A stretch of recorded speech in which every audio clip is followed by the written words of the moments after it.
परम सत्कार योग गुरु प्यारी सात संगत जी, आप जी सभी संगत को प्यार भरी राधा स्वामी जी। गुरु प्यारी सात संगत जी, सारी दुनिया पर नजर डाल कर देखें, यहाँ अपना कौन है? अपना तो वही है जो यहाँ भी अपना हो और मौत के बाद भी अपना हो। जिनको हम अपना समझते हैं वे तो हमारे जीते जी हमें आंखें दिखा देते हैं, हमारे जीते जी हमें छोड़कर चले जाते हैं। मौत के बाद वे हमारी क्या सहायता करेंगे? हमारा अपना सिर्फ एक परमात्मा है। इसीलिए गुरु नानक देव जी ने कहा है, कूड़ कूड़े नेह लगा विसरिया करतार, किस नाल कीजे दोस्ती सब जग चलनहार। गुरु प्यारी सात संगत जी, आज का यह रूहानी सत्संग श्री गुरु अर्जुन साहिब जी महाराज की वाणी में से लिया गया है। हर बार की तरह आप जी से विनती है कि सत्संग को ध्यान पूर्वक व अंत तक जरूर सुने जी। तो आइए अपने अपने संत सदगुरु को याद करके आज का यह सत्संग वीडियो आरंभ करते हैं। सत्संग के वचन। भई परापत मानुख देहुरिया, गोविंद मिलन की यह तेरी बढ़िया। यह पांचवी पातशाही श्री गुरु अर्जुन साहिब जी महाराज की वाणी है। आप कहते हैं कि यह जो इंसानी जामा, मनुष्य शरीर, ह्यूमन बॉडी, मानुख देही जो तुमको प्राप्त हुई है, यह बहुत कीमती है और इस देही में तुमको परमात्मा को मिलने का अवसर है, मौका है। इस देही में ही परमात्मा को मिल लो। पहले पहले ब्यास में डेरे में एक फोटो तस्वीर मिलती थी। बड़े महाराज जी साल पहने हुए हैं और आगे कुछ किताबें रखे हुए हैं और महाराज जी बैठे हुए हैं। वह तस्वीर मिलती थी और कोई तस्वीर नहीं मिलती।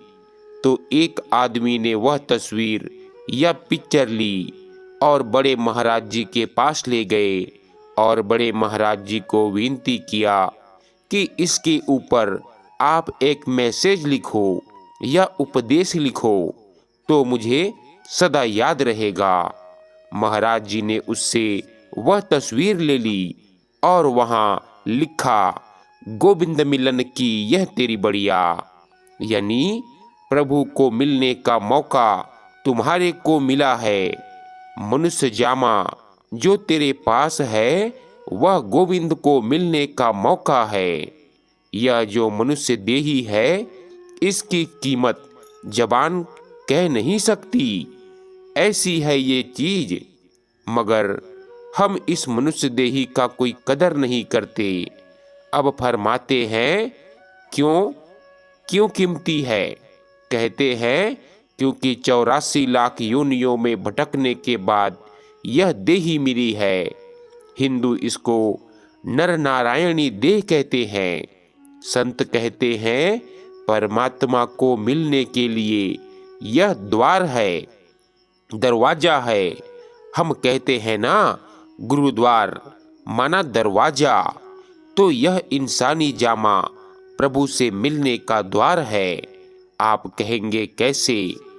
कबीर साहिब जी महाराज कहते हैं, इस देही को लोचै देव। कहते हैं कि देवी देवता भी इस देही को तरसते हैं, क्योंकि किसी देवी देवता को परमात्मा नहीं मिल सकता जब तक कि वह इंसानी देही में आवे नहीं, इंसानी जामे में आवे नहीं तो परमात्मा नहीं मिल सकता। इस वास्ते यह देह प्रभु से मिलन का दरवाजा है। गोसाई तुलसीदास लिखते हैं, संसार के भव सागर से पार होने के लिए यह किश्ती है, नाव है, बोट है। भवसागर कितना बड़ा जबरदस्त भवसागर है जिसे हमने अब तक पार नहीं किया, क्रॉस नहीं किया। कहते हैं उस भवसागर को पार करने के लिए यह नाव है, किश्ती है या बेड़ी है। इसको जीसस क्राइस्ट ने कहा है टेम्पल ऑफ लिविंग गॉड, जिंदा परमात्मा का मंदिर। गुरु नानक साहिब जी महाराज कहते हैं, हर मंदिर ए शरीर है कि यह शरीर हरि का मंदिर है। इसके अंदर जिंदा परमात्मा बैठा हुआ है, तो हमको इसका कदर करना चाहिए, क्योंकि जिंदगी का कोई भरोसा नहीं, कौन कब जाता है पता नहीं। आज बैठा है, कल होएगा कि नहीं।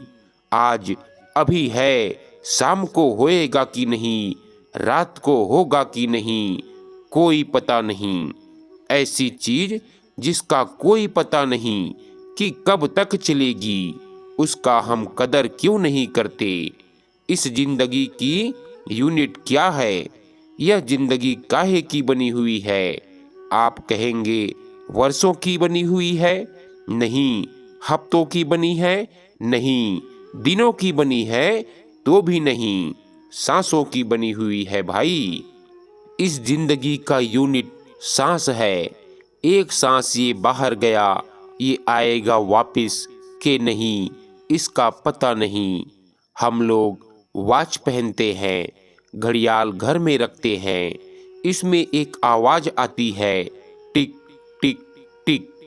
ये आवाज आती है। ये आवाज जो अभी आपने अपनी वॉच में सुना, ये वापस नहीं आएगी। ये जिंदगी का यूनिट था, चला गया, वापस नहीं आएगा। आप एक घड़ियाल को भली उल्टा कर दो, यानी 9 से 10, 10 से 11, 12, 13, इसके बजाय आप 9 से 8 करो, 7 करो, 6 करो, 5 करो, तो कुछ भी नहीं होगा। वक़्त तो चला जाता है, वापस नहीं आता। यह टिक, जब हम टिक सुनते हैं अपने वाचों में, घड़ियों में, हमको एक डर होना चाहिए कि यह जा रही है, जिंदगी जा रही है। अभी एक धर्मशाला है, धर्मशाला में आदमी जाता है, 2 दिन 3 दिन ठहर के आराम करके फिर चला जाता है। उस धर्मशाला को हमने अपना घर बना के रखा है। धर्मशाला कभी घर होती है क्या? धर्मशाला तो एक आरजी, थोड़े टाइम के रहने की जगह है, सदा रहने की जगह यह धर्मशाला नहीं है। सपना, सपना क्या चीज है? हम सब जितने भी हैं, माँ के पेट से बाहर निकले एक सपने की अवस्था में ही है, होश नहीं, सपना है। होश कब आता है? जब मृत्यु इसकी आती है, मरता है, फिर इसको होश आती है। तभी कबीर साहब कहते हैं, कह कबीर प्राणी तब जागे, जब जम का दंड मुंड पर लागे। श्री गुरु ग्रंथ साहिब में आता है, उस वक़्त इस आदमी का सपना टूटता है कि मैंने क्या किया, यह तो सपना था। अफसोस, अरमान उस वक़्त होता है, मगर उस वक़्त यह कुछ नहीं कर सकता। इसके रोने के सिवाय और कुछ नहीं हो सकता। अगर संत जो कुछ कहते हैं, वह हमको जगाने के लिए कहते हैं कि यह बहुत सपने में पड़े हुए हैं, किस तरह से इनको हम जगाएं। एक आदमी भली जितना पैसा, लाख करोड़, इसको जमा करना है, सामान लेना है, प्रॉपर्टी खरीदना है, जो कुछ इसको करना है, 7 विलायक का भी बादशाह भी आदमी बन जावे, मगर इसकी दौर शमशान भूमि या कब्रिस्तान तक है, उससे आगे तो नहीं। कब्रिस्तान और शमशान भूमि से आगे तो नहीं जाएगा, वहां खत्म हो गई। इसके जिंदगी का सफर खत्म हो गया। फिर हम किस बात का नाज करते हैं, किस बात का? यह दुनिया हमको सब कुछ याद दिलाती है, मगर मृत्यु याद नहीं दिलाती। और यह मृत्यु ही सपने से इंसान को जागृत करता है। बाबा जी महाराज ने चिट्ठियों में लिखा है कि दुनिया के लोग वक़्त की कढ़ाई में रोस्ट हो रहे हैं। रोस्ट क्या होता है? जो पकता है, कबाब जैसे पकता है। कुछ खाना पीना कैसे पकता है? किस्म पकते हैं। कहते हैं वक़्त की कढ़ाई में पकते हैं, माना टाइम इसका जा रहा है। यह कबाब की तरह पकता है। जब टाइम खत्म हुआ, खत्म हो गया। हर एक जीव सिवाय संतों के, महात्माओं के, प्रभु के प्यारों के, हर एक जीव इस तरह के वक़्त में पकता है। अगर बड़ा समुद्री जहाज हो, उसमें हम सैर कर रहे हैं और यहाँ से इंग्लैंड जा रहे हैं और रास्ते में जहाज का कुछ पार्ट्स खराब हो गई, मशीन खराब हो गई या कुछ बम फटा, अब जहाज डूबने लगा। और ऐसे बड़े बड़े जहाज 15-15 दिन लगते हैं उनको डूबने में। थोड़ा थोड़ा डूबते हैं, थोड़ा थोड़ा।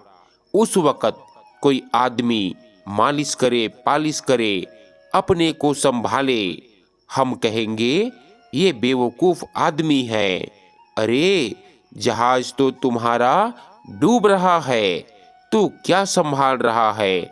आईने के आगे तू क्या यह पहन रहा है या नेक टाई पहन रहा है? अरे भाई, जहाज तो डूब रहा है। वो जहाज हमारा यह जिस्म है, हमारी जान है, हमारी लाइफ है। रोज रोज रोज जो गया डूबता रहा है। ये एक दिन इधर तक इसके पानी आ जाएगा। याद रखना चाहिए कि एक दिन मैंने जन्म लिया है।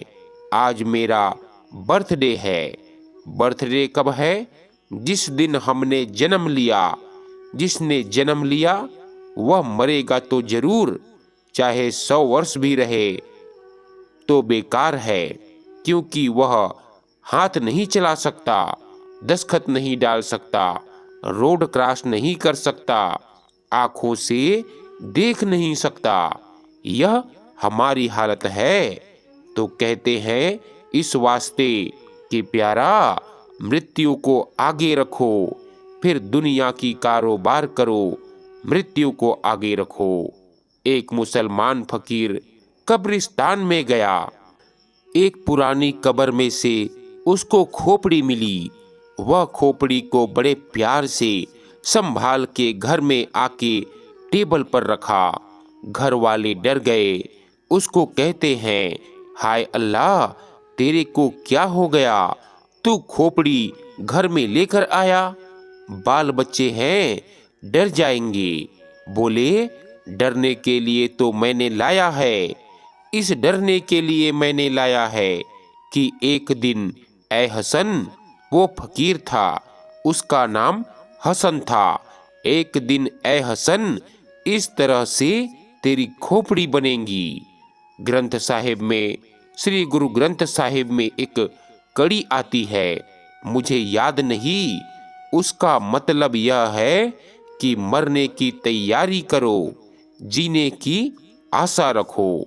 यानी अंग्रेजी में हम कहेंगे, prepare for the worst, hope for the best.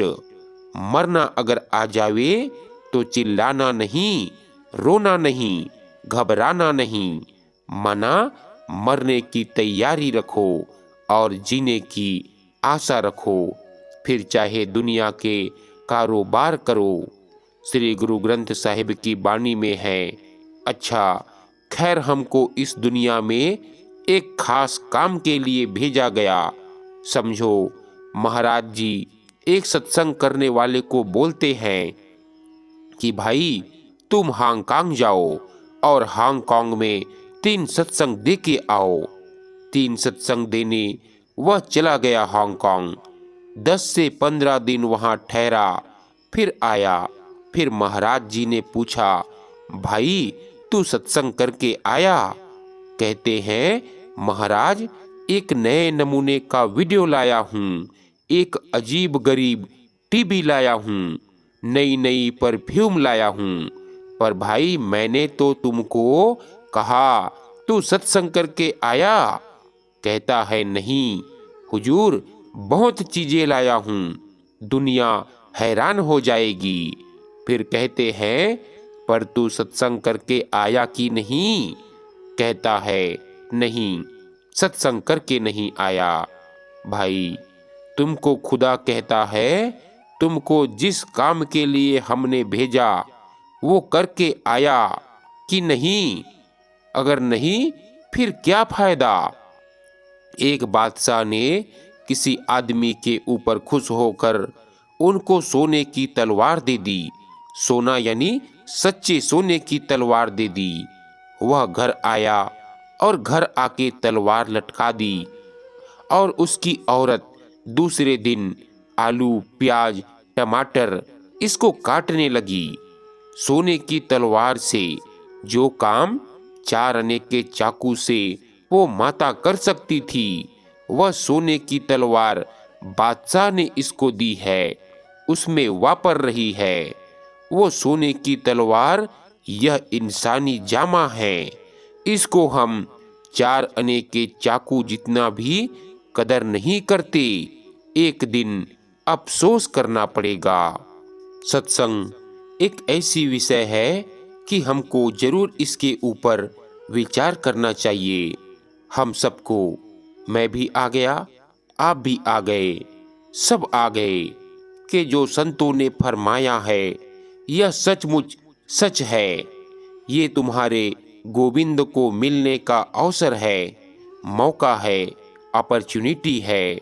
मगर कोई बंदा पूछता है गोविंद कौन, क्यों हम गोविंद को मिले? यह भी विचार करने की बात है कि कौन गोविंद? दुनिया इतनी मशगूल है अपने खाने पीने में, नाच गाने में, वगैरह वगैरह। उनको गोविंद कभी याद आता है? और फिर भी कोई पूछता है कि गोविंद कौन? यह हमारी आत्मा एक भूली हुई राजकुमारी है, पुत्री है, सचखंड में सतपुरुष की, सतनाम की पुत्री है।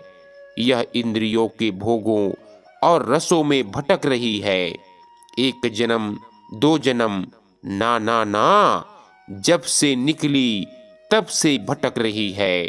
कभी गरीब, कभी अमीर, कभी औरत, कभी आदमी, कभी डाकू, कभी चोर, कभी हाथी, कभी घोड़ा, कभी घास, कभी फूस, कभी फल, कभी फ्रूट।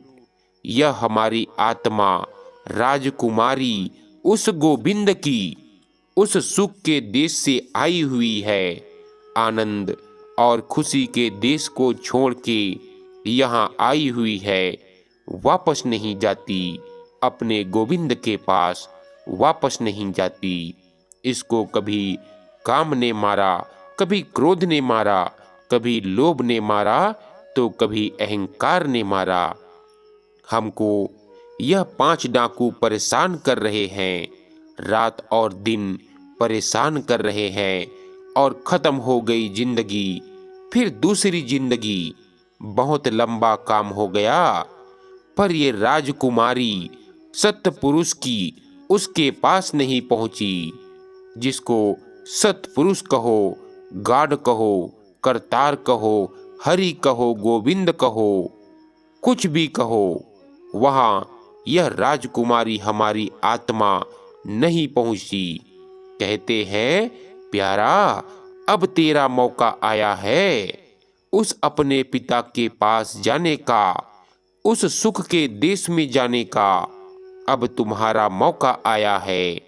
अब आगे कहते हैं और काज तेरे किते न काम, मिल साध संगत भज केवल नाम। कहते हैं जितने भी तुम काम कर रहे हो वह सब फिजूल है, व्यर्थ है, बेमाना है, मिट्टी का मोल है, राख है। कोई भी काम हम दुनिया में जो करते हैं, सिवाय प्रभु मिलन के, सिवाय हरि मिलन के, वाहिगुरु मिलन के, गोविंद को मिलने के, जितने भी काम करते हैं बेफायदा है। दूसरे जन्म के लिए बीज बीजना है। एक आदमी कहता है भाई पुण्य करूं नहीं, दान नहीं करूं, स्कूल नहीं खोलूं, हॉस्पिटल नहीं खोलूं, भली कोई खोले, अच्छा काम है, लेकिन इसको भोगने के लिए माना स्कूल, कॉलेज, अस्पताल, दान पुण्य का फल भोगने के लिए इनको वापस इस दुनिया में आना पड़ेगा। भला किया है तो भी आना पड़ेगा, बुरा किया है तो भी आना पड़ेगा, क्योंकि उसको उसका फल भोगना पड़ेगा। इस वास्ते कोई भी काम हम इस संसार में करते हैं वह बेकार है। फिर एक सिख पूछता है, क्या करें? कहते हैं, मिल साध संगत भज केवल नाम। कहते हैं, साधु संतों के पास जाओ, सत्संग में जाओ। वो क्या है साधु संग और सत्संग क्या है? सुहबत का असर। आप किसी आदमी से पूछो, भाई तुमने दारू पीना कैसे सीखा? कहता है, कंपनी में। यार, कंपनी में सीखा। तू पराई औरतों के पास जाना कैसे सीखा? कहता है, कंपनी में। शराब पीना कैसे सीखा? कहता है, कंपनी में। पर एक सत्संगी से पूछो, तू सत्संगी कैसे बना? कहेगा, कंपनी में। सत्संगति के कंपनी में गया, संतों के कंपनी में गया, सत्संग में गया, तभी यह सत्संगी बना। कहते हैं, इस तरह से साधु संगत है। विद्या स्कूलों में मिलेगी, कॉलेजों में मिलेगी। गर्मी की मौसम है, हिल स्टेशन पर चले जाओ, ठंडक होगी। हीरे जवाहरात चाहिए, जवेड़ी बाजार में चले जाओ, हीरे जवाहरात मिलेंगे। मगर गोविंद चाहिए, परमात्मा चाहिए, अकाल पुरुष चाहिए। अगर संतों के सत्संग में जाएगा तब इसको परमात्मा मिलेगा। हर एक चीज खास खास जगह से मिलती है और हरि मिलन तो सत्संग में ही होता है, प्रभु मिलन तो सत्संग में ही होता है। यहाँ आके पता लगता है कि ऐ बंदा तू खाक है, ऐ बंदा तू क्या कर रहा है? तुम्हारे से पहले तुम्हारे पिता, दादा, इसका दादा, इन्होंने कोई कमी की है? कारखाना, फैक्ट्री, दुकान खोलने की उन्होंने कोई कमी की है? सब कुछ बनाया उन्होंने, मगर अफसोस और अरमान सब वो छोड़ गए। और एक दिन हम भी छोड़ जाएंगे। अगर साध संगत मिल गई, प्रभु के प्यारों की भक्ति मिल गई, तो कहते हैं यह सब कुछ बनेगा। इस साध संगत में आके चोर चोरी छोड़ता है, शराबी शराब छोड़ता है, कबाबी कबाब छोड़ता है। अगर संतों की सिब्बत में आएगा तो यह सब बातें छोड़ देगा और कोई जगह नहीं है। यहाँ संगत में आके इंसान सब बातें बुरी बुरी छोड़ देता है। यहाँ इसको शर्म आने लग जाती है। पहले ये दूसरों के अवगुण देखता था, फलाना ऐसा, फलाना ऐसा, फलाना ऐसा। अब अपना अवगुण देखने लग जाता है। कहता है, मैं दूसरों को क्या कहूँ, मैं खुद ही बुरा हूँ, कामी हूँ, क्रोधी हूँ, मैं बड़ा लोभी हूँ, अहंकारी हूँ। मैं दूसरों को क्या करूँ? मेरे को तो अपने को संभालना चाहिए। ये सत्संग में इंसान को होश आती है, अपना अवगुण देखना। और क्या कहते हैं, आप देखो, लोहा या लोखंड काला है, इसको आग में डालो, लाल बन जाता है। जैसे आग ऐसा लाल बन जाता है, लोहा ऐसे ही। यह इंसान कैसा भी हो, संतों की सेबत में ये बदल जाता है। हुन में ओ गया, वह संतों की सेबत में हुन में हुड़दा हुड़ बन जाता है। कहते हैं, वह संत क्या करेंगे? संत एक तोहफा देते हैं, एक गिफ्ट देते हैं। क्या गिफ्ट देते हैं? नाम की गिफ्ट देते हैं। अगर इंसान इस दुनिया में आके भजन सिमरन करके नाम के साथ नहीं जुड़ा, माना नाम के साथ मिलाप नहीं हुआ, तो इंसान और जानवर में कोई फर्क नहीं है, यानी वो कोई खास इंसान नहीं। अगर कहे कि मैं खास हूँ, कुछ खास नहीं। अगर नाम से इसने अपने आप को जोड़ा, ये रब के पास चला गया, यह गोविंद के पास चला गया, इसका इस दुनिया में आना सफल हो गया। हमारे अंदर अगर नाम प्रकट हो जाए तो कहते हैं दुनिया के सामानों का शौक तुमको दुनिया का रूप बना देगा। केवल नाम को जपने से तू हरि का रूप बन जाएगा, नाम का रूप बन जाएगा। कहते हैं जिस वखर के लेन तू आया, इस दुनिया में तू किस काम के लिए आया। 2-4 सोने का टुकड़ा, 2-4 चांदी का टुकड़ा, 4 पैसा, बाल बच्चे, दुनिया का थोड़ा मान शान, इसके लिए आया? ना ना, कहते हैं यह चीज तुम्हारे लिए नहीं है। तुम विचार करो, यह चीज प्रभु से जुदा करती है। ऐसी चीज करो जो गोविंद को जाकर मिलो। कहते हैं वह नाम से प्यार रखना, नाम से शौक रखना, नाम की कमाई करना है। अब सब कुछ कहकर देखो आगे अंत में क्या बोलते हैं। कहते हैं और काज तेरे किते न काम, मिल साध संगत भज केवल नाम।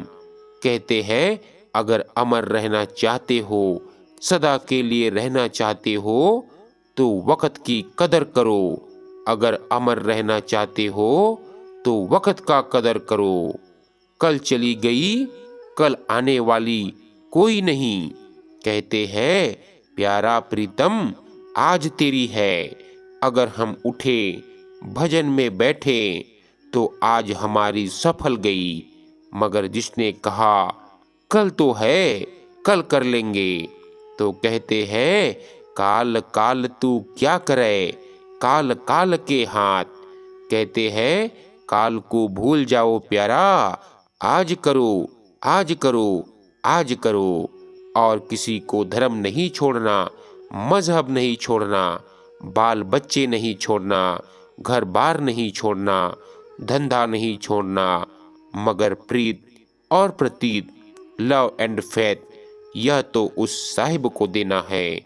अब सब कुछ कहकर कहते हैं गुरु साहिब प्रार्थना करते हैं, अरदास करते। उनको क्या अरदास करनी थी, हमारे लिए एक सबक है कि क्या प्रार्थना करनी चाहिए। कहते हैं हे प्रभु, मैंने कभी जप नहीं किया, मैंने कोई तप नहीं किया, मैंने संयम माना, अपने इंद्रियों को संयम में नहीं रखा, यानी काम वगैरह वगैरह, यह मैंने संयम में कभी नहीं रखा। फिर कहते हैं भजन अभ्यास साधना नहीं की। अपने को कहता है जीरो। अगर कोई परमात्मा के पास जावे तो वहां कहे कि दाता खाली हूँ, मेरे पास कुछ नहीं, मैं आपको कुछ नहीं दे सकता हूँ, मैं तो शर्मसार हूँ, मैं तो बहुत दुखी हूँ, मैं तो बड़ा नालायक हूँ, मैं शर्म से आंखें आपके सामने नहीं उठा सकता हूँ, मैं खाली हूँ प्रभु, मैं खाली हूँ, आप इसको भर दो। आप दाता हैं, आप सद्बख्शन हैं, आप मेहरबाना हैं, आप इसको भर दो। रोके दिल की पुकार से उसके सामने यह बेनती रखे, तब परमात्मा की दया दृष्टि का मुकम्मल होता है। अगर दिल में यह ख्याल लेकर जाएगा कि मैंने इतने दान किए, मैंने इतने पुण्य किए, मैंने ये किया, कुछ नहीं मिलेगा। भगवान कहता है अरे पैसा पैसा भी मैंने तुम्हें दिया है, तंदुरुस्ती भी मैंने दी है, मकान भी मैंने तुमको दिया, यह फूल जो गार्डन से लेकर मेरे आगे रखता है, यह भी मैंने ही दिया है। तू मेरे को क्या देता है? तू मेरे को अपना दिल दे दो। संसार से निकाल के मेरे को अपना दिल दे दो। मेरे पास खाली आओ, कुछ लेने ही आओ। मेरे पास सब कुछ मेरा ही है। अब कहते हैं, प्रभु कहे, कहे नानक हम नीच कर्मा। मैं नीच कर्मों वाला हूँ। मैंने सुना है कि जो तुम्हारी शरण लेता है, तू सब उसको माफ कर देता है। मैं भी आपके शरण में आया हूँ, सब माफ कर लो प्रभु, सब माफ कर लो। मेरे अवगुण वगैरह नहीं देखना, लेखा जोखा नहीं देखना, खाते नहीं देखना, बंदगियां नहीं देखना, किताबें नहीं देखना। मेरे पास कुछ नहीं, लेखा मत देखो। मैं तुम्हारी शरण में आया हूँ। मेरी लाज रखो, मेरी तेज रखो। राधा स्वामी जी।